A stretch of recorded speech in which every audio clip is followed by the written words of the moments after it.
Hari ini kita belajar Majjhima Nikaya. Kita kembali ke halaman 34. Baik. Sebelum saya mulai, saudara-saudari, ini 20 menit sebelum break ya. Cerita sedikit ya. Satu ketika saya di satu provinsi, ini real story. Semoga orangnya kalau mendengar tidak marah ya.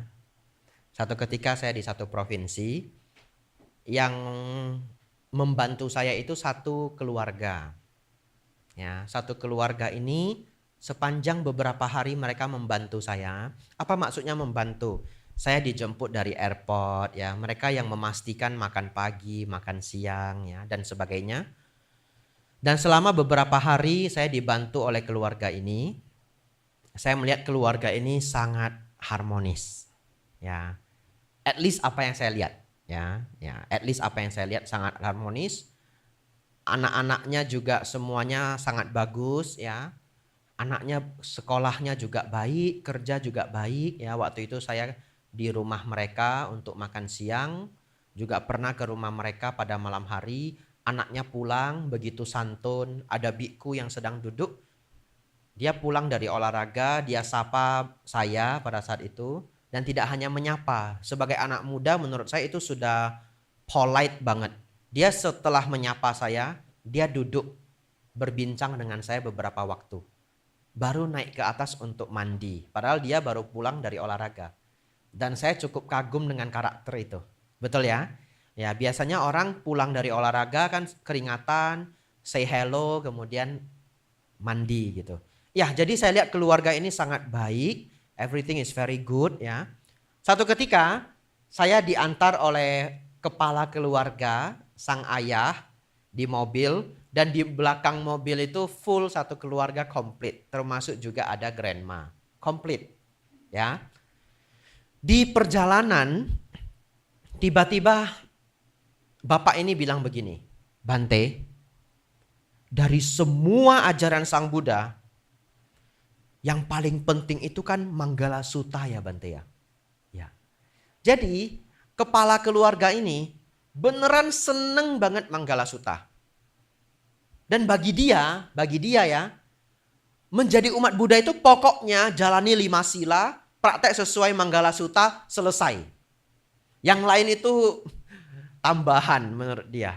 Jadi dia punya filosofi hidup itu just sekedar 5 sila, Manggala Sutta, selesai. Lalu di perjalanan di mobil itu, saya diberi pertanyaan yang menurut saya itu sulit saya jawab. Bante, dari semua ajaran Buddha, yang paling penting itu kan Manggala Sutta ya. Saya harus jawab bagaimana coba?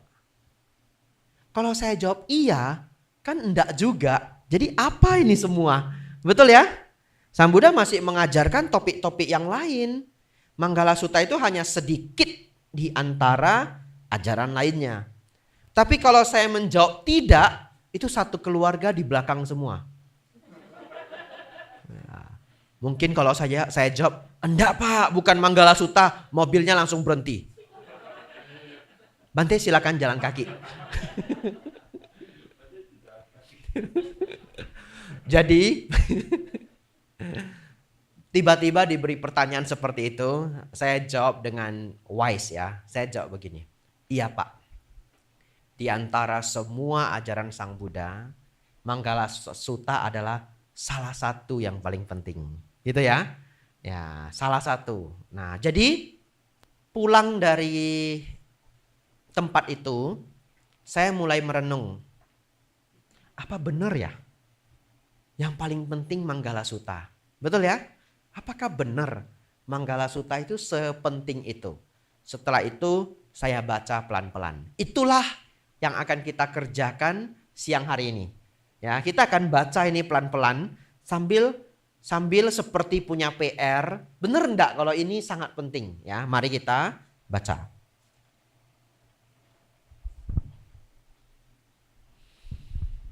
Bahasa Indonesianya Bapak Ibu Saudara halaman 36.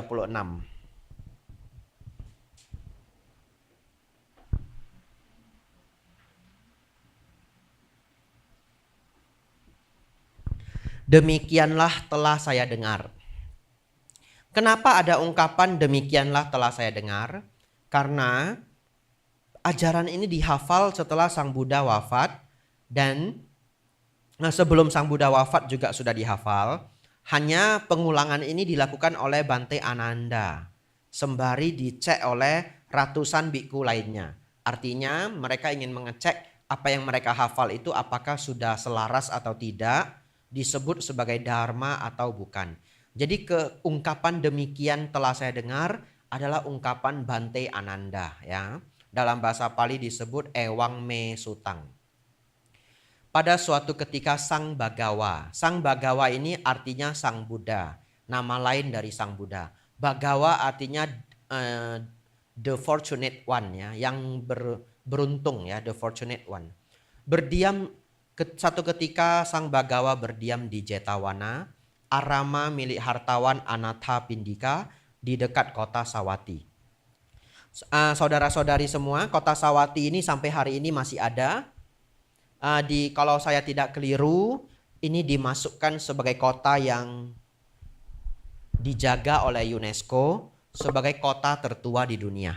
Ya, jadi nanti kalau Anda Damayatra ke India, Anda akan dibawa ke Sawati. Dan di antara banyak kota yang kita datangi selama Damayatra, Sawati ini yang termasuk sangat rapi, ya. Saya belum keliling India, jadi saya tidak bisa mengatakan itu kota paling rapi di India. Tapi setidaknya di antara kota-kota yang kita lewati, Sawati termasuk bagus.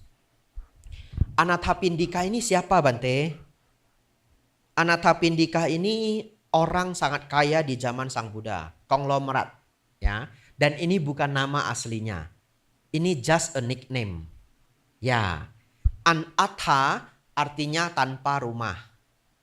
Pindika artinya pelindung. Jadi Anatha Pindika artinya pelindung homeless. Ya, pelindung yang tanpa rumah. Itu karena Anatha Pindika memang merawat anak yatim piatu, para homeless, para jompo, ya. Jadi ini adalah nickname. Jadi satu ketika Sang Bagawa berdiam di Jetawana, tempatnya Anatha Pindika di kota Sawati. Saat itulah sesosok dewa ketika hari menjelang pagi dengan bercahaya cemerlang menerangi seluruh Jetawana mengunjungi Sang Bagawa. Uniknya Bapak Ibu Saudara, para dewa itu memang senang mendatangi Sang Buddha itu di pagi, dini pagi hari. Ya, bahkan beliau memberi sesi dharma kepada para dewa jam 2 pagi. Ya, jadi memang mungkin karena itu adalah jam yang bukan produktifnya masyarakat. Jadi kalau jam produktif masyarakat, beliau mengajar para masyarakat. Dewa porsinya jam 2. Ya. Jadi kalau Anda ingin merasakan gimana rasanya jadi dewa, kita bikin Dhamma kelas jam 2 pagi. Setelah datang, menghormat Sang Bagawa. Ini menarik, setelah ini kalimat ini menarik. Ia berdiri di satu sisi yang layak, dengan berdiri di satu sisi yang layak itulah ia memohon Sang Bagawa dengan syair berikut ini. Pertanyaan saya, dewa berdiri atau duduk? Berdiri, ya. Dan mereka akan berdiri terus sampai ceramah dhamanya habis. Ya, oleh karena itu kemarin saya cerita, ya, semua pada berdiri. Saya mengatakan ini meniru para dewa. Nah, hari ini kita baca sendiri, ya. Para dewa mendengarkan dharma berdiri, ya. Jadi kalau Anda mau meniru boleh, ya. Saya duduk, Anda berdiri, ya. Kita belajar 4 jam, ya. Setelah 2-3 tahun varises, ya. Tapi pertanyaannya kenapa para dewa berdiri, para manusia seringnya duduk, ya? Ya mungkin, ya, mungkin. Para dewa kan tidak bisa lelah, ya, jadi mereka tidak perlu duduk. Kita lanjut. Ini pertanyaan para dewa, ya. Banyak dewa dan manusia yang mengharapkan kebahagiaan, mempersoalkan tentang berkah. Mohon uraikan apa berkah utama itu. Unik, ya.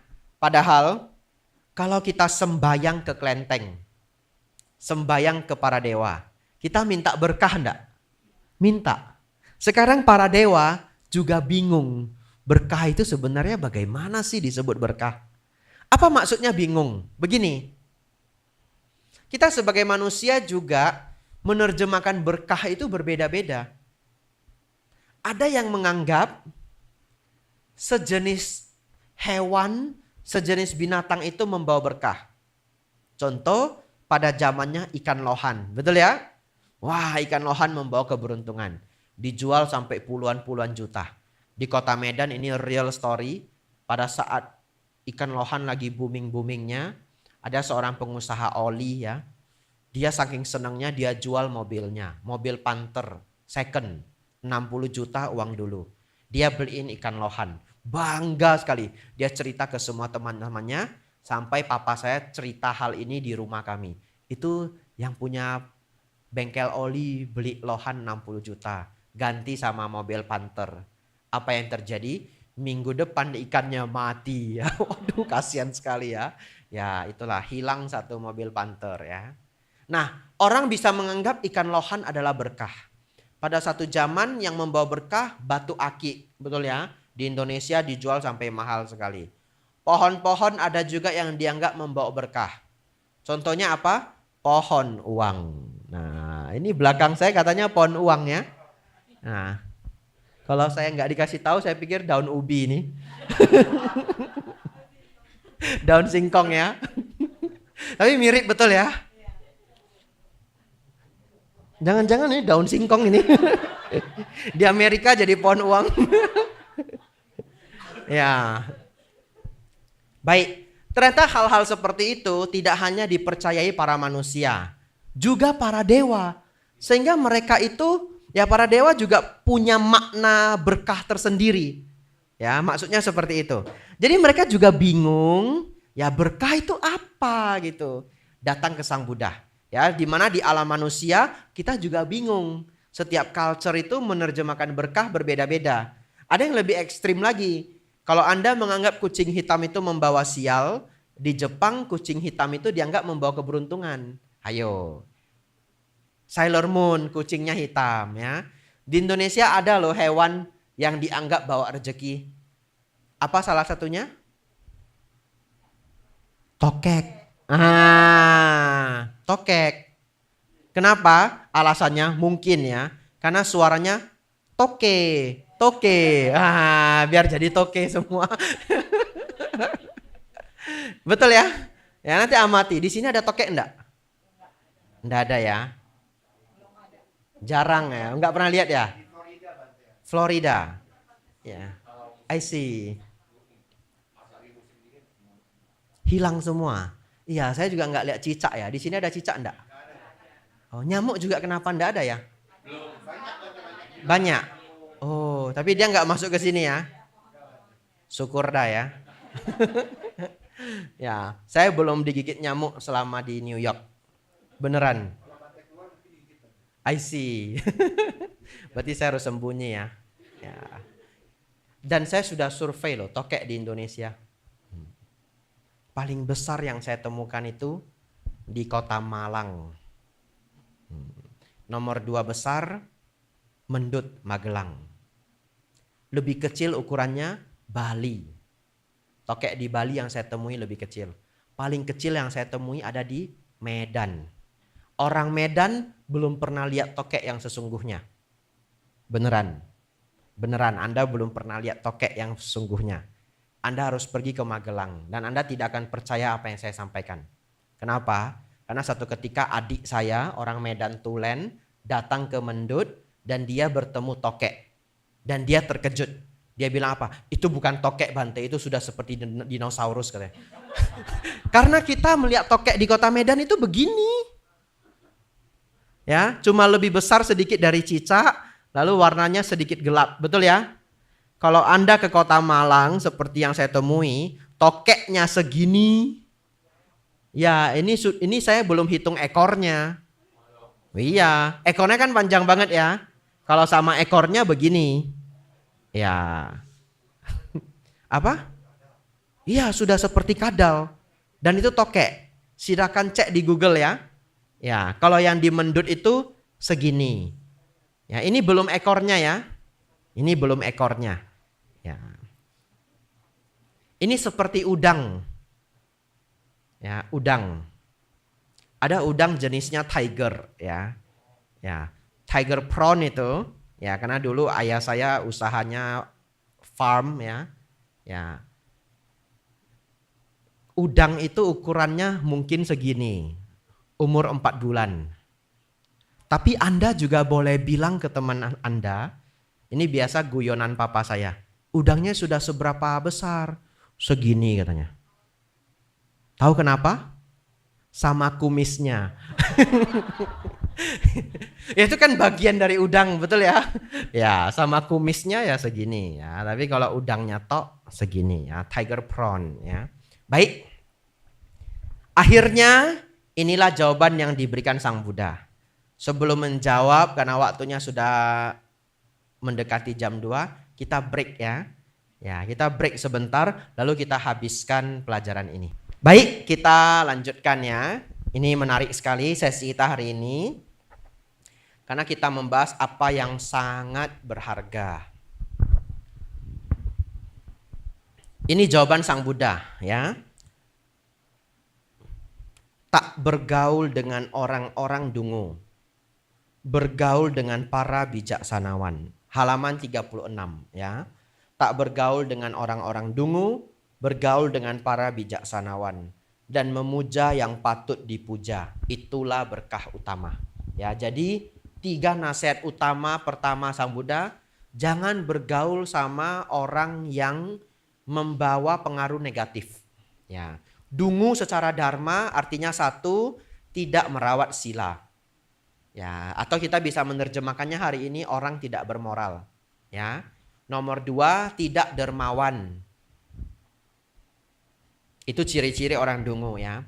Waktu saya masih sekolah dulu, saya masih inget banget, saya masih SMP, ada satu adik kelas saya sudah lupa namanya, kami tidak akrab sama sekali, tidak pernah ngobrol. Anak ini kelihatan sangat baik ya. Jadi uniformnya selalu rapi ya. Kalau anaknya agak bandel kan uniformnya dikeluarin gitu. Nanti ketemu guru masukin lagi. Ya, dia sangat rapi ya. Jadi semuanya bagus. Ketika saya naik kelas 3, dia naik kelas 2. Karena hanya berjarak 1 kelas, jadi kan kita tanda ya dengan adik kelas ataupun kakak kelas walaupun tidak kenalan. Hanya ketika dia naik SMP 2, one day saya ketemu dia bergaul dengan grup yang preman-preman. Ya, grup preman sekolah. Anda tahu, hanya dalam waktu 2 bulan dia berubah. Just in 2 months. Kerahnya sudah naik. Lalu kemeja dikeluarin bagian belakang. Jadi yang rapi cuma depan, ya. Kancing sudah buka 1. Wah. Lalu berubahlah hidup dia. Ya, jadi dia semakin merosot dan merosot.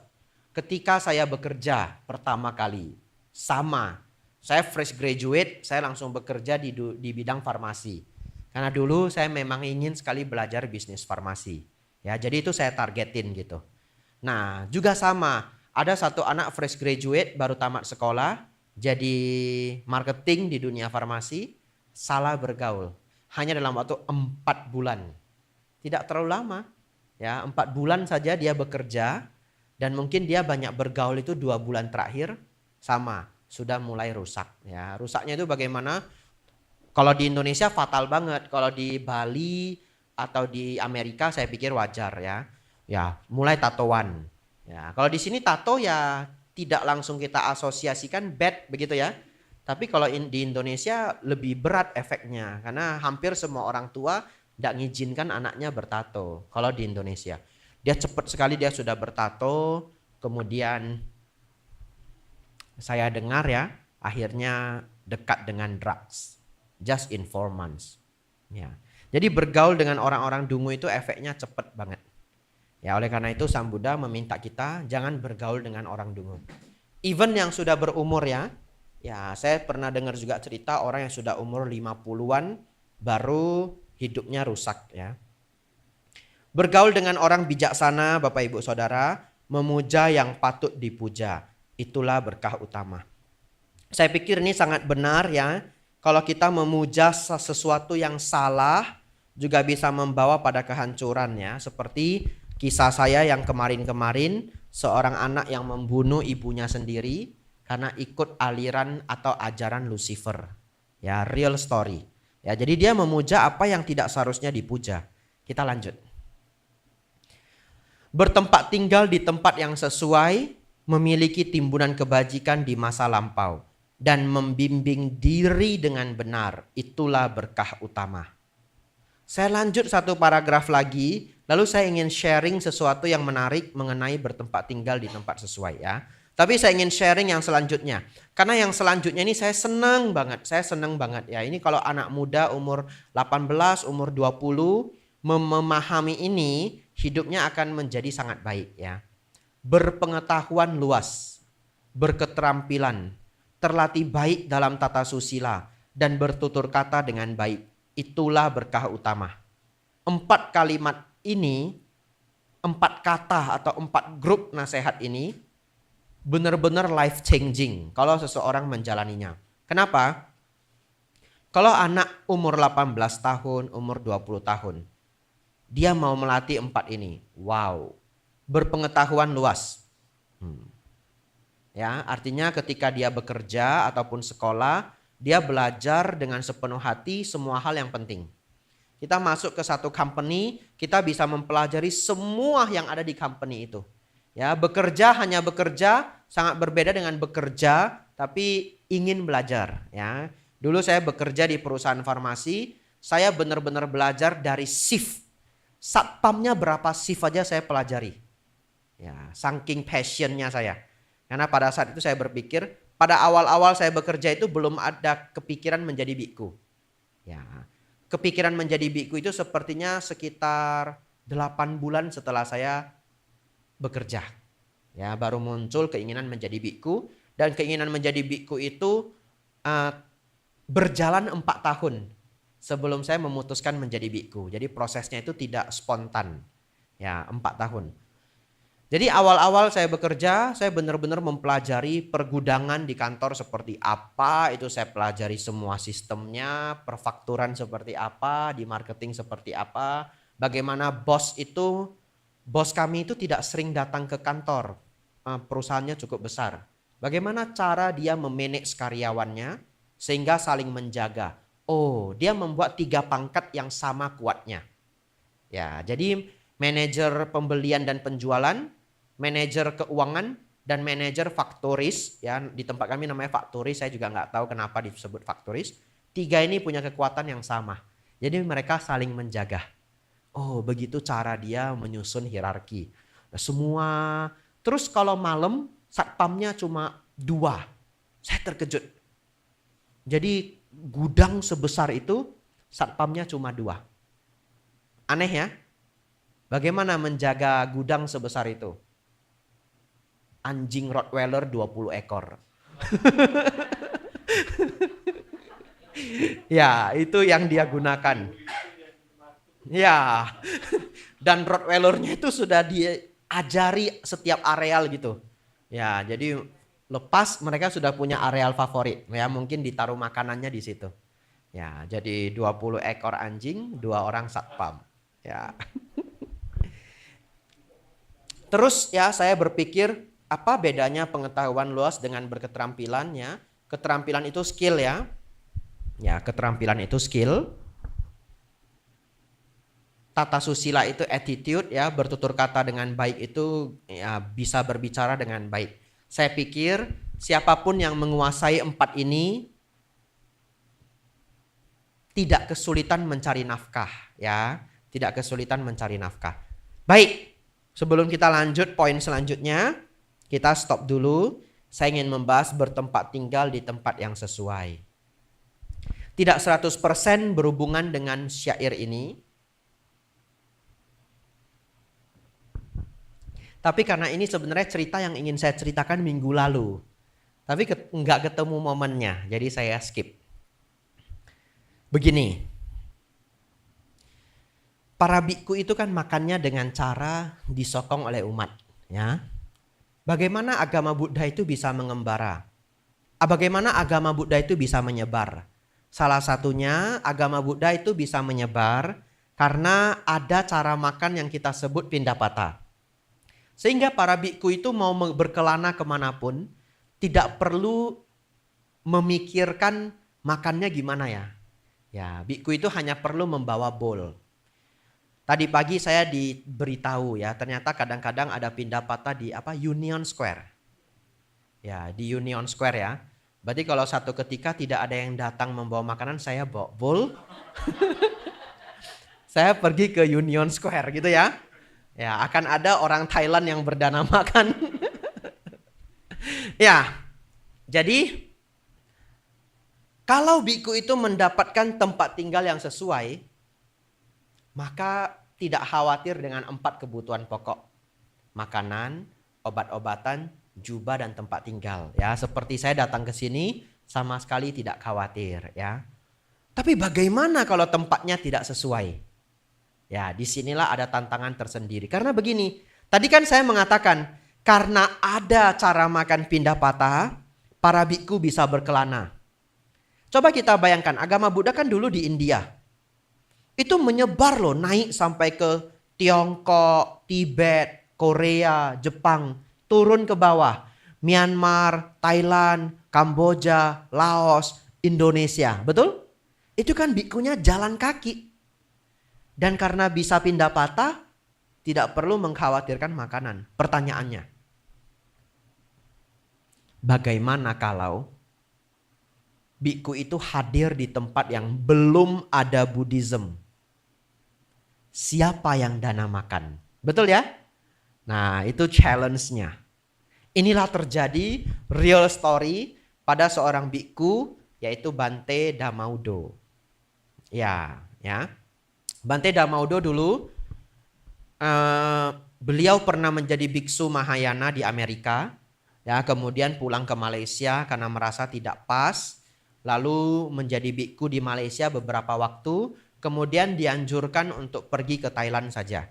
Ya, beliau ingin mencari biku pertapaan. Berangkatlah beliau ke Thailand.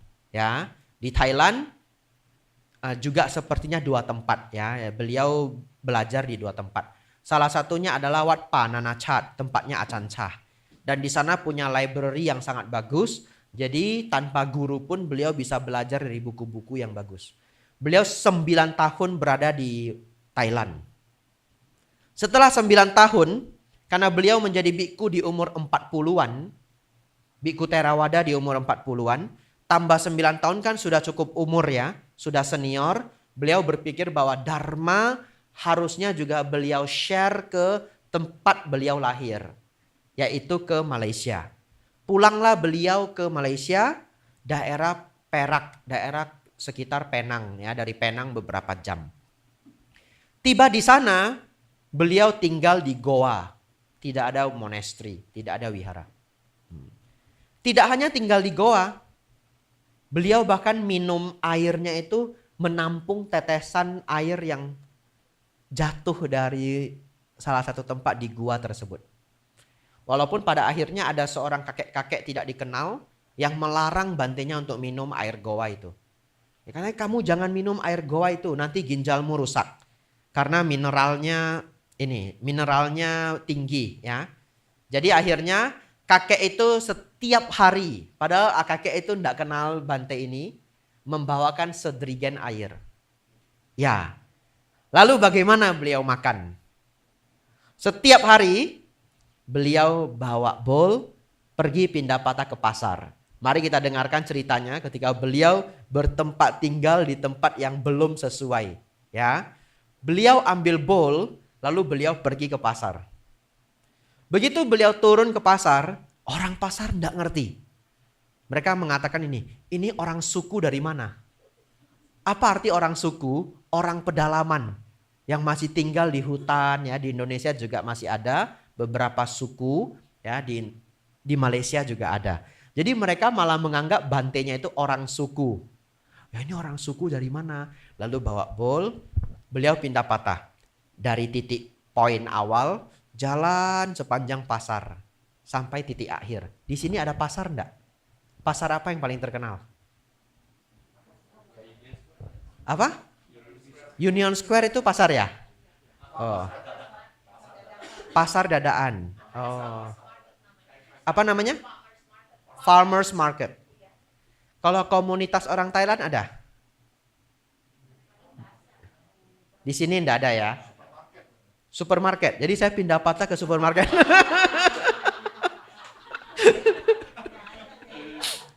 Ditangkap satpam enggak? Apa? Restoran ya. Baik. Bante ini jalan dari titik awal sampai titik akhir. Gak ada yang kasih. Balik lagi, jalan, gak ada yang ngasih. Jalan lagi satu kali, tidak ada yang ngasih. Setelah beberapa kali berjalan tidak ada yang ngasih, beliau ingat. Di dalam Winaya Sang Buddha mengajarkan, kalau satu ketika Pindapata tidak ada yang berdana, boleh berdiri di depan rumah orang untuk waktu yang agak lama. Itu caranya. Ya. Jadi kalau bahasa Hokkiennya harus sedikit kau bin poi. Ya. Kau bin poi itu muka tembok. Ya. Dan kalau orang tidak kuat malu loh melakukan seperti itu ya. Jadi Bantenya mempraktekkan itu. Tapi Bantenya pinter, cerdas beliau. Beliau bukan berdiri di depan rumah orang. Beliau berdiri di depan orang yang jualan makanan. Nah, bawa bowl, berdiri.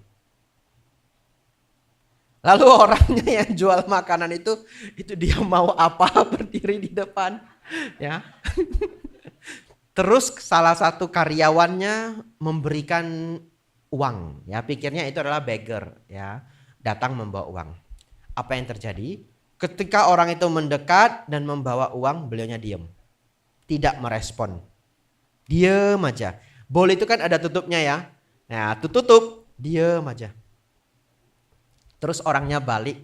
Orangnya ngomong cukup keras jadi beliaunya mendengar ya. Orang gila dikasih uang gak mau.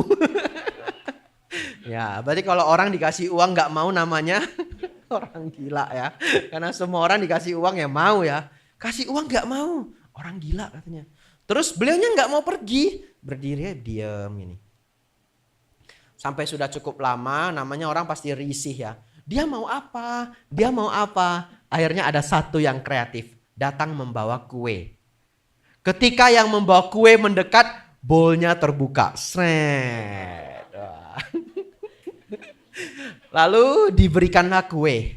Begitu kue itu diberikan, beliau tutup kuenya, jalan ke sebelah. Even no say thank you. Ya. Jadi anehnya Pindapata yang benar itu tidak boleh berbicara. Ya, the real Pindapata tidak boleh berbicara. Tapi kita di Indonesia tidak bisa. Ya. Kalau kita tidak berbicara, umatnya mau berdana, Bante selamat pagi. Namo Buddhaya Bante, selamat pagi. Setelah saya mau dikasih dalam hati, sombong sekali Bantenya. Nggak jadi.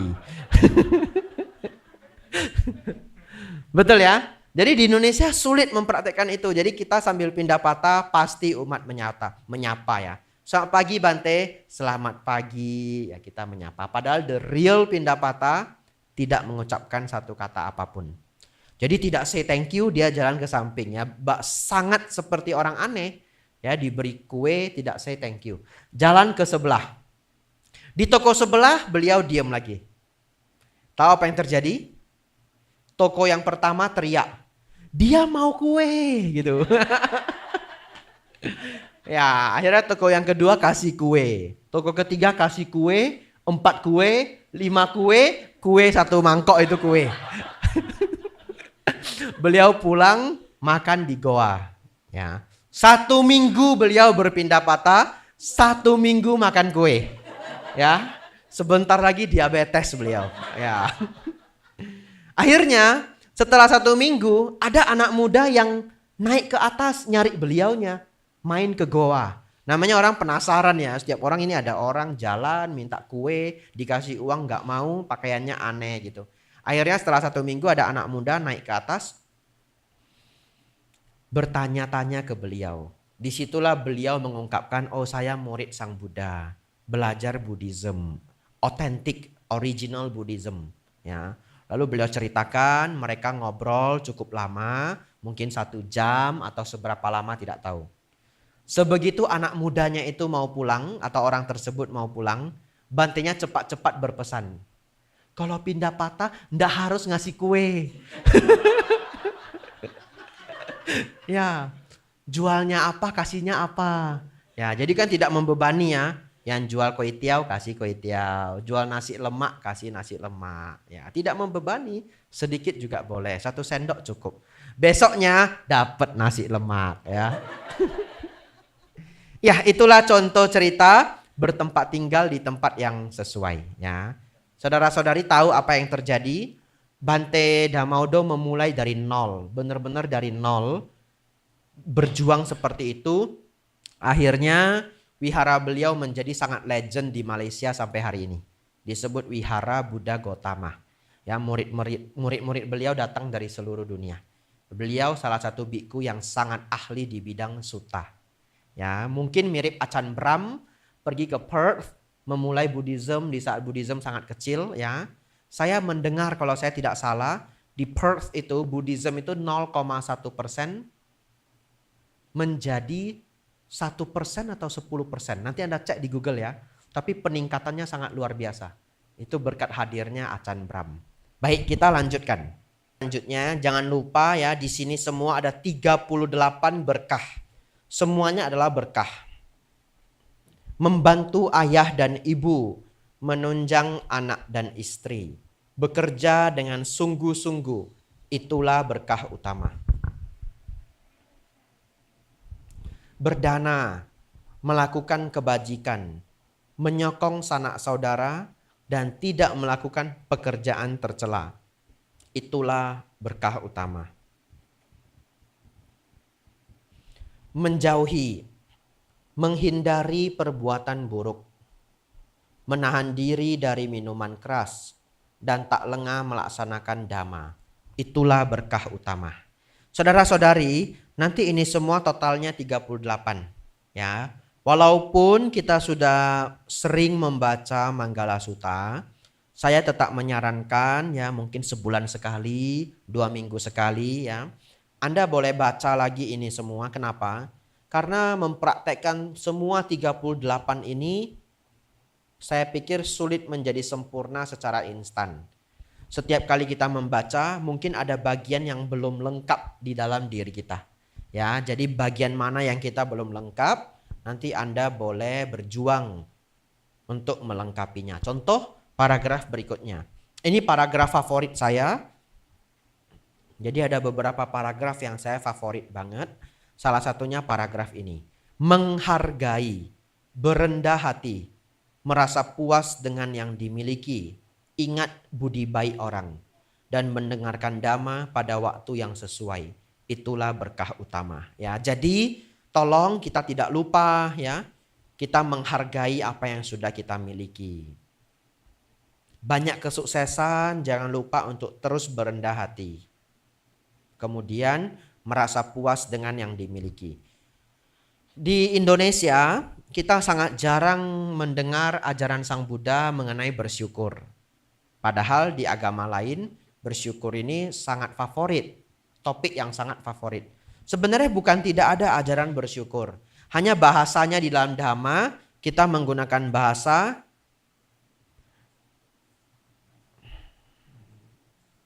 merasa puas dengan yang dimiliki ya. Jadi kita sebut dengan berpuas diri. Ya, itu adalah bersyukur. Tetapi kalau kita renungkan baik-baik, bersyukur dan berpuas diri itu levelnya lebih tinggi. Nanti renungkan sendiri. Contoh ya, kamu sudah tinggal di rumah baru itu 2 tahun. Bagaimana? Lalu dijawab, ya saya bersyukur ya. Dengan kalau dijawab, ya saya berpuas diri. Saya puas. Mana yang terasa lebih fulfill gitu. Betul ya? Menurut saya puas. Ya, jadi belajar untuk puas dengan apa yang sudah kita miliki. Itu sesungguhnya secara psikologi feelingnya itu lebih dari bersyukur. Ingat budi baik orang dan mendengarkan dhamma pada waktu yang sesuai. Saudara-saudari, sisa 4 paragraf terakhir. Pelajaran kita mungkin selesai jam 3 sore ya, jadi 25 menit lagi. Saya ingin kembali ke bagian berdana ya. Halaman 37 bagian atas berdana, melakukan kebajikan, menyokong sanak saudara, dan tidak melakukan pekerjaan tercelah. Itulah berkah utama. Saya ingin sharing satu cerita, a real story ya. Tadi pagi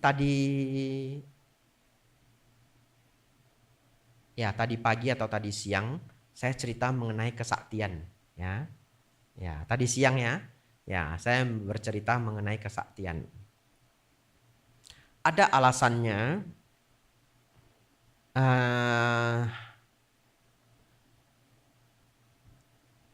Sang Buddha membuat aturan itu. Ya, para biku tidak boleh menunjukkan kesaktian. Para biku tidak boleh mempertunjukkan kesaktian. Apa alasannya? Karena diharapkan umat Buddha itu memiliki sada kepada Buddha Dharma Sangha itu dari fondasi Dhamma, bukan dari fondasi kesaktian. Apa alasannya? Salah satunya simak cerita ini ya. Ketika saya masih wasa pertama, ini masuk wasa ke-8. Jadi selesai dari keluar wasa ini saya 8 wasa. Wasa artinya musim hujan. Jadi saya sudah menjadi biku 8 musim hujan. Nah, di wasa pertama saya tinggal di salah satu wihara di Jakarta. Setiap Rabu atau Kamis saya itu berkunjung memberi ceramah di wihara lain. Ada satu bapak yang senang sekali menjemput saya. Pokoknya nggak boleh, kalau bisa nggak boleh orang lain menjemput saya. Ya, jadi dia berjuang untuk book. Padahal biku yang tinggal di wihara itu ada 6 biku atau 5 biku. Pokoknya dia mau book. Nah, jadi dia berjuang. Bante kalau mau kemana-mana, saya ngantar ya Bante ya, saya mengantar. Lalu dia cari pengurus wihara, dia juga pokoknya berjuang ingin ngantar saya. Alhasil saya diantar beberapa kali. Dan ada khasnya mobil bapak itu. Ini kalau saya cerita khasnya bapaknya jadi tahu ya. Ini kalau dia nonton ini, Bante gosipin saya ini ya. Mobilnya selalu beraroma kopi. Ya, bapak ini senang sekali meletakkan kopi di mobil. Lalu antar pertama dia happy banget, antar kedua dia happy banget. Setelah beberapa kali, satu ketika dia buka kartu. Pas diantar ke menuju wihara, dia bilang begini, Bante, saya mau jujur. Ya silakan Pak, mau cerita apa? Begini Bante, Bante kenapa saya semangat sekali menjemput Bante? Karena sebenarnya Bante, saya jual beli mobil.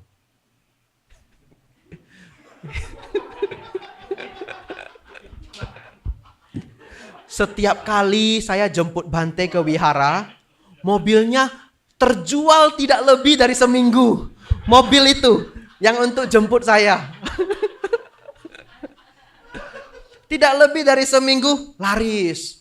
Lalu dia bilang, Bante ini saya dapat mobil Bante. Dari Pekanbaru dapat 2. Ya saya masih ingat mobilnya.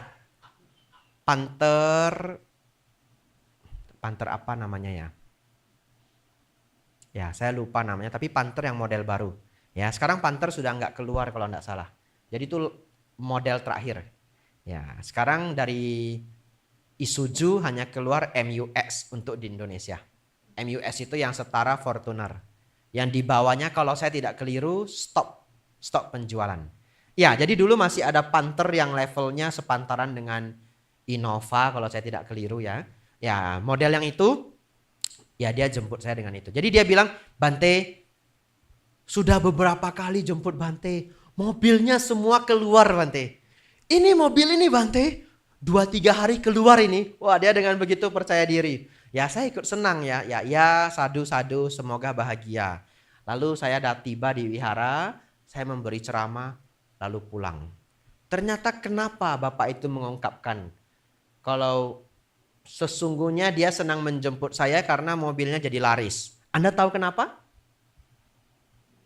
Karena ketika pulang dia bilang begini, Bante singgah rumah saya boleh ya? Kenapa di rumah? Blessing Bante sebentar. Sebegitu saya tiba di rumahnya ternyata Istrinya usaha grosir kelontongan. Jual susu, beras, gula ya. Jadi kita masuk dari pintu belakang. Di sini disebut grocery ya. Ya, grocery udah disiapkan itu. Air percikan. Bante tolong di blessing. Dalam hati saya pikir ya. Mungkin setelah blessing ini beras keluar semua. Gula keluar semua. Tapi saya blessing dah ya, sudah dipersiapkan seperti itu, saya blessing. Setelah itu saya pulang. Ya.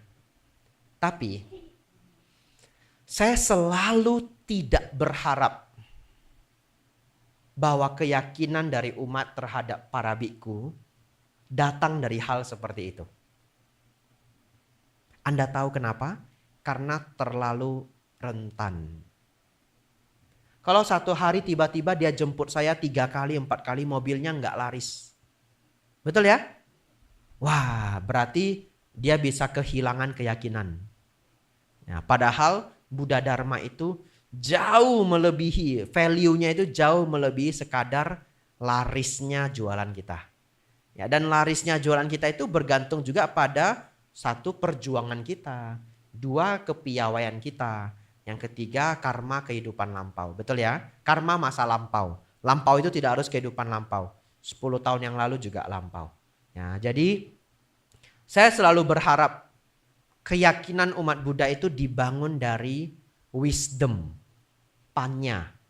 Karena kalau dari wisdom itu sangat awet. Ya, jadi kalau dari sisi kesaktian, sisi laris ya. Karena saya kan pada saat itu berarti posisi saya jadi biku pelaris ya.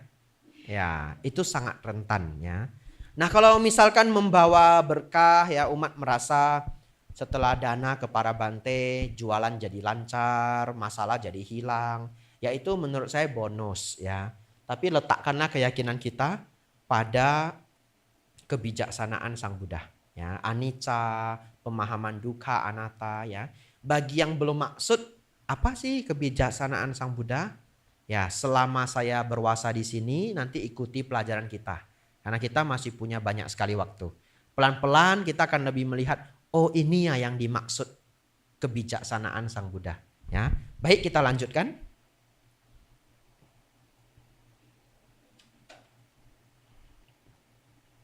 Ini paragraf ini nasihat yang sulit. Ya, minum dulu sedikit ya.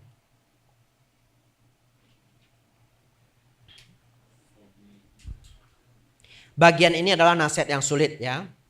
Coba kita baca. Memiliki ketahanan, mudah dinasehati, mengunjungi para petapa, dan membahas dhamma pada waktu yang sesuai. Ya, itulah berkah utama.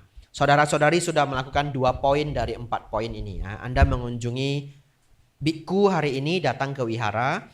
Kita hari ini sedang belajar dharma, jadi kita membahas dhamma pada waktu yang sesuai. Yang kita lakukan inilah berkah utama. Ada 2 nasihat di sini yang sulit untuk dilatih. Saya pribadi juga sangat melatih hal ini. Yang pertama, memiliki kesabaran. Ya, kenapa disebut ketahanan? Karena ini adalah penerjemahan Bante Dhammadiro. Beliau senang menerjemahkan. Menurut beliau, khanti dalam bahasa Pali itu lebih dekat ke ketahanan. Ya. Di bahasa Indonesia disebut kesabaran. Kalau di bahasa Inggris kan ketahanan ini endurance. Kesabaran itu patience ya. Ya. Saya pikir diterjemahkan ke kesabaran ataupun ketahanan, kita paham maksudnya. Lalu yang kedua, mudah dinasehati. Nah, ini yang sulit ya. Ini yang sulit. Kenapa? Umumnya ketika kita mendapatkan nasihat dari orang lain, ego kita akan bekerja dan otomatis kita menjadi kesal, betul? Ya. Padahal sometimes nasihat itu bisa mengubah hidup kita. Tapi karena kita sudah kesal dulu, Anda kalau mendapatkan nasihat dari seseorang, lalu Anda kesal, apa yang terjadi? Orang itu mungkin ingin memberi nasihat 5 poin, jadinya cuma 2. Karena tidak enak dengan kita. Karena kita sudah defense. Mau ngasih tahu 5, jadinya cuma 2. Ya. Jadi saya memberi saran kepada semuanya, termasuk kepada diri saya. Kalau satu ketika kita mendapatkan nasihat dari orang, apalagi orangnya itu kredibel, orang yang umurnya lebih tua dari kita, ya, atau dia expert di satu bidang, turunkan ego Anda. Mau nasihat itu benar apa enggak, dengerin aja, jangan marah. Wajah juga jangan terlihat marah, supaya dia selesaikan nasihatnya. Mana tahu dia ingin memberi kita 6 poin nasihat, 7 poin nasihat. Kalau kita marah, dia hanya ngasih 1 poin. Betul ya? Dan dia berhenti. Kenapa? Tidak ada ruginya. Kalau nasihat itu tidak benar, ya sudah. Nggak perlu kita pikirkan terlalu banyak. Betul ya? Sometimes nasihat itu benar. Dan seringnya kita sudah terkena keburukan, ketidaknyamanan, baru kita cari teman saya, kamu kok nggak ngasih tahu saya dari awal. Kalau itu sebenarnya bukan not a good way gitu. Lalu dia bilang, sebenarnya saya sudah mau ngasih tahu, tapi waktu itu saya baru ngasih tahu sedikit, kamu marah. Ya saya stop, betul ya? Ya oleh karena itu setiap Anda dinasehati, saran dari saya, turunkan ego Anda, dengarkan. Setuju tidak setuju enggak apa-apa, Anda latih itu. Latih untuk tidak defense terlalu banyak ketika orang mau memberi kita advice. Terutama kalau orangnya kredibel. Ya, umurnya di atas kita atau dia expert. Dengerin. Nggak setuju nggak apa-apa ya, diam aja. Ya, setelah itu dia sudah pergi, kita sudah dingin. Kenapa maksud saya kita sudah dingin? Biasanya orang nggak suka dikritik, orang nggak suka dicela, orang nggak suka dinasehati. Betul ya? Anda otomatis sedikit panas. Nah, biarkan panasnya turun dulu. Nanti sore, nanti malam baru duduk renungkan. Iya, benar juga ya. Ngapain saya kerja di bidang ini ya? Sebenarnya cukup wasting time. Tempatnya juga jauh. Ya, untuk future juga enggak begitu bagus. Ya, yang dia bilang ada benarnya. Ya, di sini memang sedikit rumit, harus ngurus begitu banyak surat ya. Tapi mungkin saya sabar, setelah beberapa bulan semua jadi lebih lancar. Contoh ya. Ya, itu mudah dinasehati. Ini bulir yang susah dilatih. Tapi kalau Anda berhasil, sangat luar biasa. Paragraf selanjutnya, saudara-saudari, bersemangat dalam mengikis kilesa. Kilesa ini bahasa Pali, artinya kotoran batin. Kilesa itu ada 3 ya. Diterjemahkan Bante Damadiro, ada footnote nomor 3. Tapi setelah kita baca masih bingung ya. Pengeruh batin, pengotor batin, kotoran batin ya. Masih bingung, setelah membaca ini pun masih bingung. Tapi sebenarnya ini adalah dosa, lobha dan moha. Dosa artinya kemarahan, lobha artinya keserakahan, moha artinya kebodohan batin. Bersemangat dalam mengikis kotoran batin, menjalankan hidup suci, melihat jelas 4 kebenaran Arya, dan mencapai nibbana.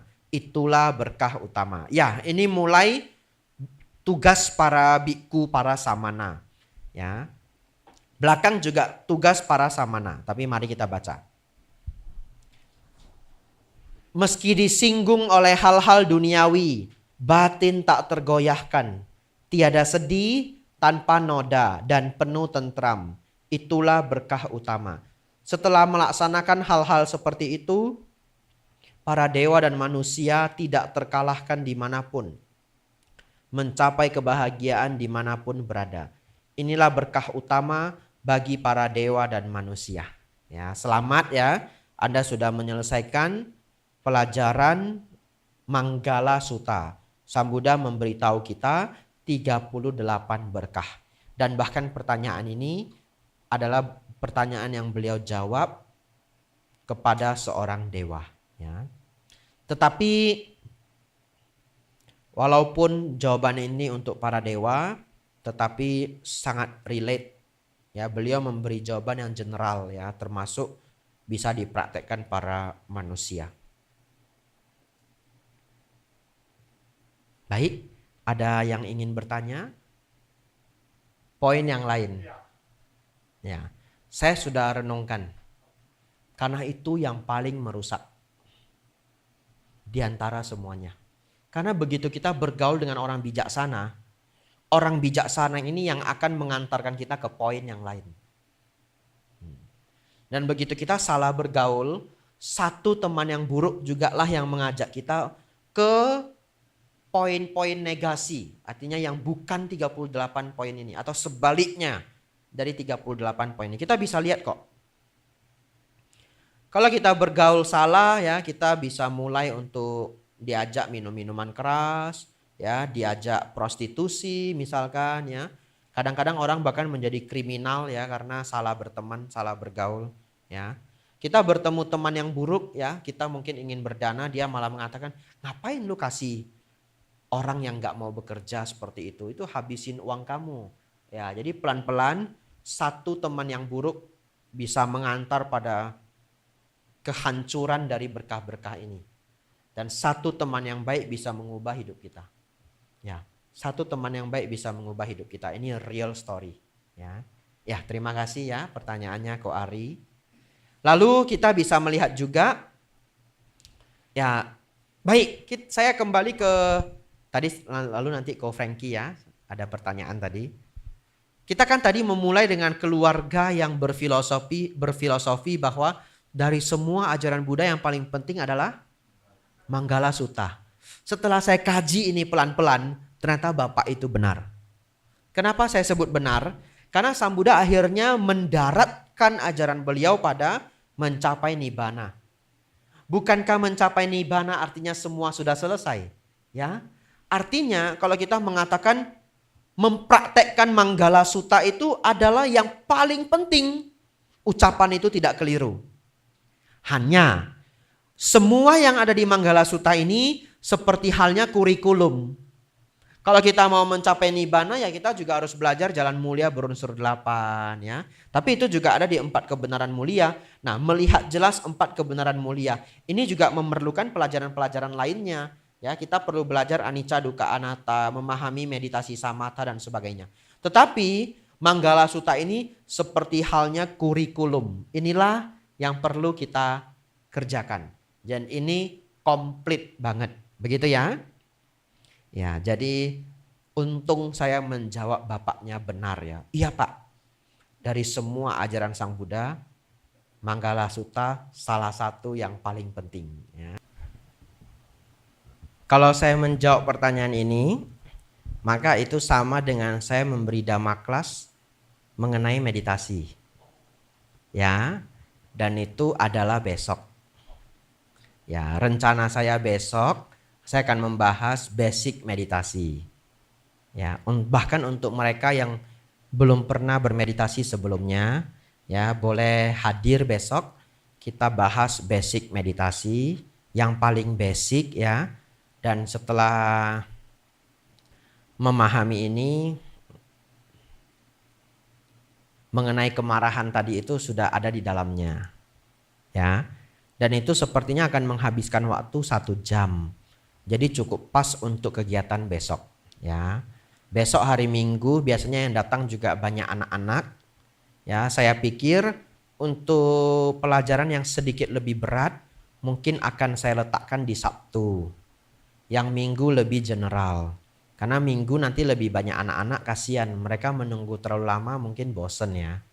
Ya itu rencana saat ini ya. Nanti kita bisa ganti rencana ya.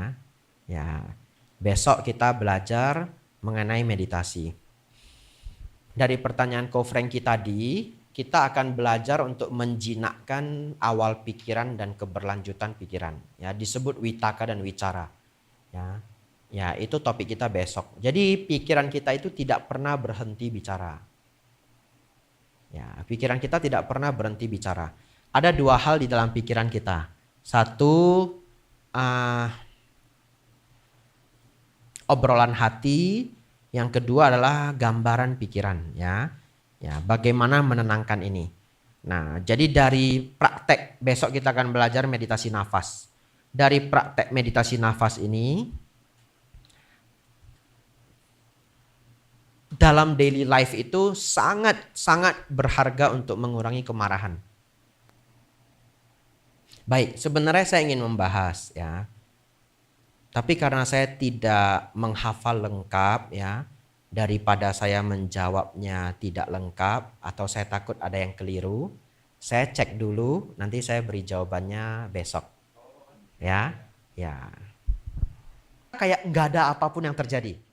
Itu tipikal saya. Kadang orang sakit hati ke saya tahu. Tapi saya lihat, sakit hati dia masuk akal enggak? Kalau dia sakit hati karena saya berkata kasar, saya menyesal, betul ya? Aduh, saya kok ngomong begitu ya, dia jadi sakit hati. Tapi kalau dia sakit hati, setelah saya renungkan, tidak ada kesalahan di saya sedikit pun. I don't care. Saya kayak nggak tahu aja. Jadi dia sakit hati, saya kayak nggak tahu. Selamat pagi, dia diem. Sudah, saya anggap aja dia nggak mendengar. Dan anehnya, kalau Anda pura-pura tidak tahu dia sakit hati, setelah 1 bulan atau 2 minggu, dia lelah sendiri dan nggak ada masalah lagi. Ini pengalaman saya. Tapi kalau kita merespon sakit hati dia dengan ikut sakit hati, itu enggak selesai-selesai. Jadi just pura-pura enggak tahu kalau dia sakit hati. Ini tips dari saya ya. Ya, contoh. Orang punya permintaan ke Anda. Tolonglah, begini, begitu. Sebenarnya kita ingin menolong dan tidak ingin menolong hak siapa? Hak kita toh. Karena kan dia minta tolong. Tapi ada loh orang, dia minta tolong, kita tidak bisa menolong karena kita punya alasan sendiri, lalu dia sakit hati. What can we do? Ya, itu tiba-tiba dia sakit hati karena kita tidak menolong dia. Harus bagaimana coba? Pura-pura enggak tahu. Ingat itu ya. Anda pura-pura enggak tahu aja kalau dia sedang sakit hati ya. I don't care. It's your problem, not mine. It's your heart, not my heart gitu. Ya, I don't care, tapi I don't care-nya bukan cuek, pura-pura enggak tahu. Jadi setiap ketemu dia pasang muka dingin, pasang muka sedikit benci, saya pura-pura enggak tahu, saya senyum, good morning gitu. Iya, pura-pura aja enggak tahu. Anehnya nanti dia sembuh sendiri. Saya sudah pasif agresif, enggak mumpan gitu ya. Ya, nanti dia sembuh sendiri. Setelah sembuh tetap pura-pura enggak tahu, jangan dibahas lagi. Ya, kamu marah sama saya sebulan toh. Saya tahu loh. Nanti dia marah lagi sebulan. ya. Begitu saja ya. Ya itu hak kita untuk memilih toh. Mau berdana ke siapa ya. Dan orang yang meminta dana itu kan meminta tidak bisa menuntut kita juga. Itu dia hanya meminta kerelaan kita ya. Tambahan sangat penting, berdana itu bukan hanya uang ya. Tolong ini dihafal. Berdana itu artinya pemberian. Berdana itu bisa materi, bisa berdana nasihat, berdana perhatian, berdana tenaga, berdana waktu. Ya. Contoh, ada syair bahasa Pali, dana damang sabang danang jinati. Lebih kurang seperti itu. Yang artinya adalah berdana dharma adalah dana yang tertinggi. Di sini jelas bahwa dana artinya bukan uang. Dana artinya uang adalah bahasa Indonesia. Ya, dana artinya pemberian. Kalau misalkan diterjemahkan dana sebagai uang, maka penerjemahannya adalah uang dhamma adalah uang yang tertinggi. Wah, jadi error ya. Ya, pemberian dharma adalah pemberian yang tertinggi. Jadi dana artinya pemberian. Jadi di sini ada makna kata berdana bukan artinya memberi uang. Tapi artinya memberi bantuan. Ya, bisa waktu, advice, carikan kerja kepada teman kita dan sebagainya. Ya. Ada lagi pertanyaan? Mungkin satu terakhir. Ya. Baik ya, pertanyaan yang sangat bagus ya. Perumah tangga itu umumnya banyak yang di zaman Sang Buddha bahkan di zaman sekarang ya sanggup mencapai tingkat sotapanna. Walaupun memiliki istri dan memiliki suami. Ya, berkeluarga seperti normalnya orang. Karena dalam sotapanna itu tidak ada syarat melenyapkan hasrat ragawi. Tetapi seorang sakadagami itu sudah melemahkan hasrat ragawi. Jadi umumnya sakadagami itu dicapai oleh para pabajita, Atasilani, Samanera, dan para bikku. Bikuni juga ya. Atau zaman sekarang ada sayalei, ada juga bikuni ya. lebih gampang bagi seorang pabajita mencapai sakadagami. Ya. Hasrat ragawi itu sudah turun sampai minimal. Masih ada, tapi turun sampai minimal. Ya. Kenapa? Karena kehidupannya itu sangat terisolasi, tidak bertemu, tidak memiliki pacar, ya, tidak memiliki istri atau suami. Tapi kalau pencapaian anagami dan arahat, termasuk sakadagami juga, tapi terlebih anagami dan arahat, sangat jarang dicapai umat berumah tangga. Kalaupun ada, dia tidak menikah. Di antara Bapak Ibu Saudara yang duduk di sini, sudah benar-benar tidak bisa marah, biarpun tangannya digergaji. Kalau menurut Suta kan begitu ya. Ya, Anda merasa Anda diapain aja nggak bisa marah, selamat. Mungkin Anda sudah anagami, ya. Anda sudah memiliki ciri-ciri itu. Ya. Tapi masih marah mungkin ya. Ya, jadi bukan satu hal yang tabu mengetahui diri sendiri sudah mencapai tingkat apa, tidak tabu. Ya. Ya. Tapi masih ada kesombongan, Bante. Benar. Contohnya Bante Anuruddha. Bante Anuruddha adalah murid Sang Buddha yang masuk 48 murid unggul Sang Buddha. Ini murid unggulan. Tapi ketika beliau sudah mencapai tingkat anagami, beliau datang ke Bante Sariputta. Beliau bertanya seperti ini. Nah, ini pertanyaan beliau ya. Coba kita amati. Bante, saya izin bertanya. Kenapa Bante, saya yang mampu melihat seluruh alam semesta seperti halnya melihat telapak tangan, melihat telapak tangan saya seperti halnya melihat seluruh alam semesta, tapi kenapa Bante, saya belum sanggup mencapai tingkat nibbana? Kenapa Bante, saya yang sanggup masuk ke dalam tingkat jana, bahkan jana keempat, kapanpun saya mau, namun kenapa Bante, saya yang mampu mencapai tingkat jana keempat kapanpun saya mau, belum dapat mencapai tingkat arahat? Kenapa Bante? 3 pertanyaan. Kenapa Bante? Saya yang dapat mempertahankan satipatthana hadir setiap saatnya. Namun kenapa Bante? Saya yang mampu menghadirkan satipatthana setiap saatnya tidak mampu mencapai tingkat nibbana. Lalu Bante Sariputta menjawab. Ini bahasa Sutta. Jadi bahasa Sutta itu sangat panjang. Tapi saya persingkat saja. Bante Sariputta menjawab seperti ini. Oh Bhikkhu Anuruddha, ketika engkau mengatakan, kenapa Bante, saya yang mampu melihat seluruh alam semesta seperti halnya melihat telapak tanganku, dan melihat telapak tanganku seperti halnya melihat seluruh alam semesta. Oh kenapa Bante, saya belum sanggup mencapai tingkat nibbana. Sesungguhnya Anuruddha, itu adalah kesombongan. Ya, beliau memiliki dibacaku, mata dewa. Dari semua murid Sang Buddha, yang paling unggul dalam mata dewa adalah Bante Anuruddha. Jadi beliau mengungkapkan bisa melihat seluruh alam semesta dengan kemampuan batin. Ya, itu ungkapan beliau. Termasuk jana, termasuk satipatthana. Jadi 3 kali Bante Anuruddha mengulang dan mengingatkan bahwa oh Bhikkhu oh Auso itu panggilan untuk Bhikkhu yang lebih muda ya. Itu adalah kesombongan.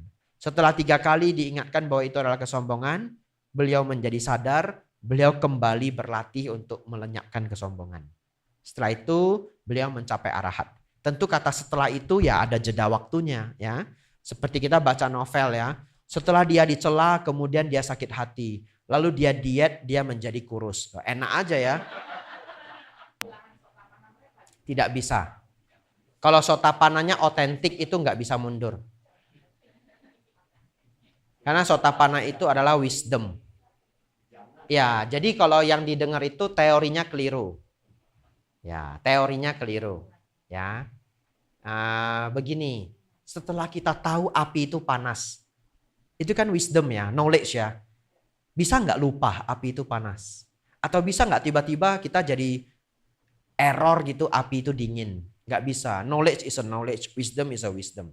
Ya, begitu kita tahu bahwa hati-hati, jangan berutang dengan rentenir gitu. Ya Anda seumur hidup tidak akan utang dengan rentenir. Ya, Anda diajari, kamu ngapain utang di rentenir? Ambil kredit aja di bank yang good bank gitu. Kalau bisa bank yang terkenal. Urus aja, bisa kok kredit dari bank, tidak harus dari rentenir gitu. Tapi saya nggak ada yang bisa saya jamin. Nggak harus jamin sesuatu juga. Kamu yang penting bangun aja credit point yang bagus. Contoh ya, itu kan knowledge, itu kan wisdom. Itu nggak bisa mundur lagi toh.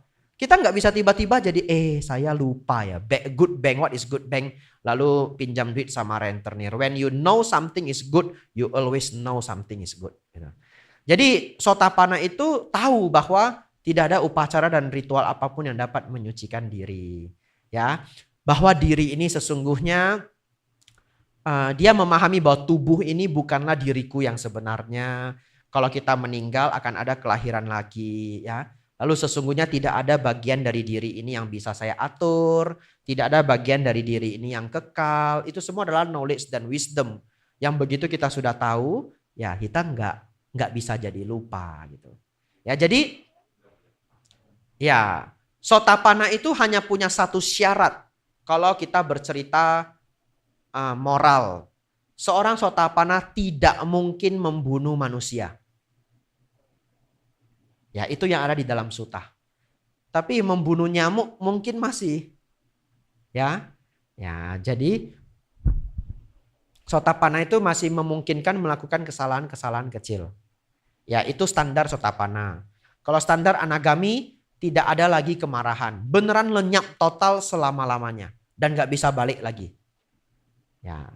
Kok nggak bisa balik lagi Bante? Karena dia melenyapkan kemarahan dari meditasi. Ya, dia benar-benar mengetahui bahwa